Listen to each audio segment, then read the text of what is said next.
Telugu digital media network లో political కేటగిరీలో #1 కేవలం 72 గంటల్లో 1,50,00,000 వ్యూస్ పైగా పాపులర్ టీవీ నెట్వర్క్. తెలుగు రాష్ట్రాల్లో లోక్సభ ఎన్నికల సంగ్రామం ముగిసింది.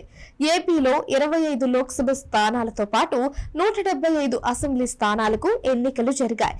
ఓటర్లు వెల్లువలా పోలింగ్ బూతులకు తరలి వచ్చి ఓటు హక్కు వినియోగించుకున్నారు. పెరిగిన పోలింగ్ ఎవరికి లాభిస్తుందని అన్నది ఇటు అధికార వైసీపీని, టీడీపీ, బీజేపీ, జనసేన కూటమిని టెన్షన్ పెడుతోంది.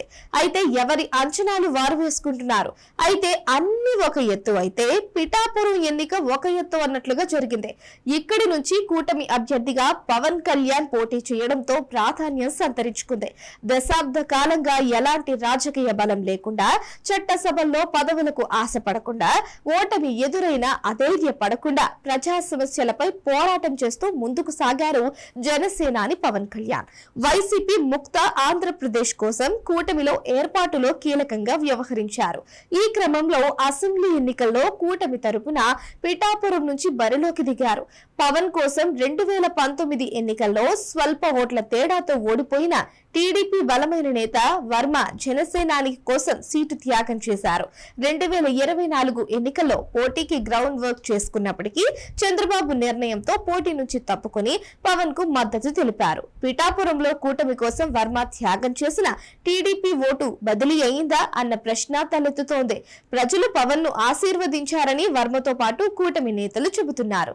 అయితే లాస్ట్ పంచ్ మనదైతే ఆ కిక్కే వేరప్ప అని పవన్ చెప్పినట్లుగానే సీఎం జగన్ ప్రచారంలో భాగంగా ఎన్నికలకు 2 రోజుల ముందు చివరి సభ పిఠాపురంలోనే నిర్వహించారు. వంగా గీతను గెలిపిస్తే డిప్యూటీ సీఎం ను చేస్తారని ప్రకటించారు. దీంతో ఇప్పుడు అందరి దృష్టి పిఠాపురంపై పడింది. మరోవైపు టీడీపీ ఓట్లు జనసేనకు బదిలీ అయ్యాయని వర్మ చెబుతున్నారు. 90% ఓట్లు జనసేనకు పడ్డాయి అంటున్నారు. వంగా గీతను పిఠాపురం ప్రజలు తిరస్కరించారని చెబుతున్నారు. ఆమెను పోలింగ్ కేంద్రాల్లోకి కూడా అనుమతించలేదని పేర్కొంటున్నారు. వైసీపీ తరపున పిఠాపురంలో పోలింగ్ ఏజెంట్లు కూడా లేరని పేర్కొన్నారు. వంగా గీత ఓటమి ఖరారైందని వెల్లడించారు. బాబుకి ఇచ్చిన మాటకు కట్టుబడి పవన్ తనపై పెట్టిన బాధ్యతను తలవంచి జనసేన గెలుపు కోసం వర్మ శ్రమించారని టీడీపీ నేతలు చెబుతున్నారు. మరి పిఠాపురం ఫలితం ఎలా ఉంటుందో తెలియాలి అంటే జూన్ 4 వరకు వేచి చూడాల్సిందే.